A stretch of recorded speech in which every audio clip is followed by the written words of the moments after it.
Well, after 6+ years of Trump derangement syndrome, Could this year get any fucking worse? the media now focuses on the Macho-Man in Florida, Ron Desantis.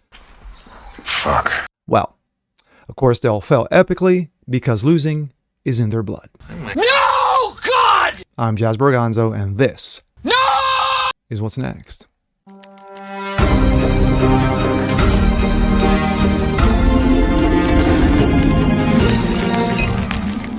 What's next? Jazz Berganzo, your daily, of course. Hope you guys are doing well today on this Saturday. This is the weekend edition. After 6+ years and counting that you have the media suffering from Trump derangement syndrome, yes, it's clinically proven that if you're a leftist, you have Trump living rent-free in your heads. Maybe, just maybe, the focus is coming off of Trump and leaning towards the one man who can challenge him in 24. That would be the Macho Man, Ron DeSavage. Yes, Governor of Florida, Ron DeSantis. But the difference is, I say it, I do it. Let's take a look. This comes out of New York Post. DeSantis derangement syndrome, the media gets even more unhinged. Really? Can they get even more unhinged with what we've seen over the last 3 years? Okay. For those of us who already have low expectations of the leftist media, they've been working to lower the bar even further in their coverage of Ron DeSantis. You think that the press organizations would have learned from their Trump derangement syndrome when they burned the trust in so many institutions, including and specifically their own, trying to fight the orange man bad. Instead, they've simply substituted DeSantis in their activist, bile-filled, often totally wrong rants. 21 people show that Republicans who have some trust in national news organizations have, since 2016, 70 to 35%. Among all adults, that number has dropped from 76 to 58. That's not a coincidence in 2016 that these allies gave up on trying to be remotely fair. Me, it's got to go back even further. Remember when Barack Obama was running? You know, that lovely organizer out of Chicago? When you had those who said, you may want to take a look at this guy because, you know, we're not liking the cut of his jib. That would be one Sean Hannity, Mark Levin, and Glenn Beck. And guess what? They all turned out to be right, you know.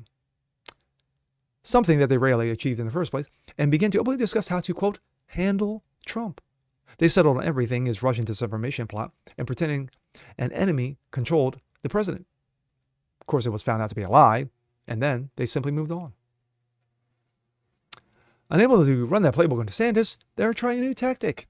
He's an authoritarian, yes. Hitler-esque. CNN reporter John Blake sent this note to DeSantis press secretary Brian Griffin, asked for a comment after the governor blocked the woke high school. I'm sorry, a class, not a high school, a class. I've talked to one of the nation's leading scholars on fascism, who along with another scholar who is an authority on fascism, you know, you want to get a second opinion, of course, that DeSantis' decision echoes similar decisions made by fascist dictators to force what one historian calls collective amnesia about the past. I'm writing a piece calling the governor a fascist. Care to comment? And how long have you been beating your wife? Griffin posted Blake's request to Twitter, pulling back the curtain on how hit pieces calling America's most popular governor a fascist get made.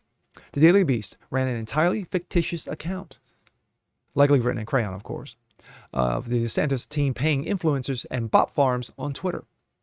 Lindsey Komet, communications director for DeSantis, categorically denied the claim, which the Beast has yet to retract, and told me enthusiasm for Governor DeSantis to generate through his relentless work to keep Floridians free, not paying for retweets. We don't play influencers for retweets nor bot farms. Komet added, people do that. It's not just the Beast and CNN. Somewhat more respected media organizations have gotten in on the act too. The New York Times breathlessly reported that DeSantis getting the College Board to change lessons in his high school advancement placement, African American studies course, that included things like queer theory, because of course that's what you want a degree in, queer theory, you know, the same as gender studies. And a leftist only perspective in doing away with prisons. The Times noted that there would be no more critical racist theory, which is interesting because Times had previously argued that CRT is never used in K through 12. Whoops. Only facts or consistency mattered. Oh, I'm sorry. If only facts and consistency mattered. President of Special Interest Group of African Federation of Teachers, Randy Weingarten, American Federation of Teachers, Randy Weingarten, who needlessly forced schools to close for an extended length of time, during the whole coof pandemic, which harmed black children most of all. Well, of course they did. Tweeted, how can Governor DeSantis erase all of black history? Yes, by retconning it and making it up as we go along. State law already mandates that black history be taught in Florida schools. As DeSantis has pointed out on numerous occasions, black activists like Weingarten are willfully ignore this, and her media friends will follow. They don't actually care about education and nonsense like intersectionality being taught in the name of, quote, black history. They want to hurt a potential 24 Republican nominee, and everyone knows it. Of course, there's the clown. They also don't bother doing the old-fashioned fact-checking news organizations used to do, like when a video of a Florida classroom empty bookshelves went viral and the Washington Post reported because teachers feared being arrested due to new law requiring books to be age-appropriate and non-pornographic. Gee, what a concept. The Post was forced to issue a correction. Teachers will not actually face felony charges for having bad books on the shelves, but it's exactly this kind of hysteria the media is aiming at the savage. I have yet to meet any parent who thinks that scanning books for pornography before allowing children to access it is a bad thing. In fact, this is a pressing concern because parents keep discovering pornography in their child's school's libraries and don't want it. Even though the law's been passed, you have liberal-led libraries in Florida basically telling the governor to go himself, and we're going to put pornos for little kids to have access to. Yeah, because it's called education. DeSantis, for his part, talks directly to Floridians and calmly explains his policies, which Floridians continue to support despite the media hoopla. He comes to the press conference armed with facts and never lets the media get the better of him. He and his team have been teaching a master class on how to handle the corrupt and dishonest media. But they shouldn't have to. Even those who don't share his politics should speak up and say that the coverage is absurd and lack the trust of news organizations that has hurt us all. But they won't, because their job is to win elections. Great article. Couldn't have said it better. The fact of the matter is that DeSantis' policies over the last 3 to 4 years have been wonderful, epic, and of course, benefits Floridians. Like when,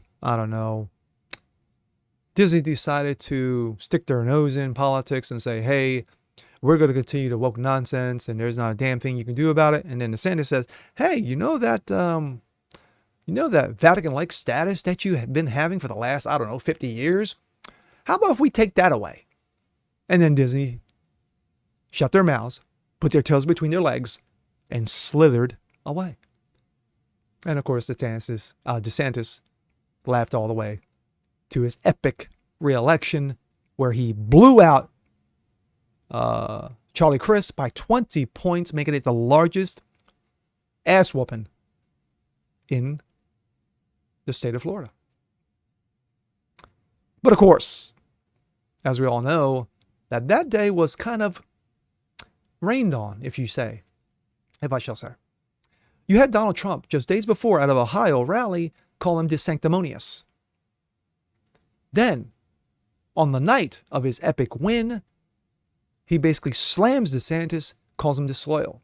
What does DeSantis do? DeSantis comes out the following days and says, yeah, that's all noise. How about you look at the scoreboard, kids? How you like me now? And that is how DeSantis works. DeSantis says something, and he does it. He doesn't do 4 o'clock tweets. He does it. How many policies have been passed regarding improvement in black education? Improvement regarding the military and their access to funding? Improvement when it comes to giving parents more power over their kids and how they're educated, not being indoctrinated. But no, let's dismiss all that because, well, he's a fascist. I'll tell you right now, if DeSantis is a fascist, then sign me up. I'm Jazz Borgonzo. This is What's Next. Want to see more just like this? Please leave a comment below. Like it, share, subscribe to it. And we'll catch you guys next time. Peace.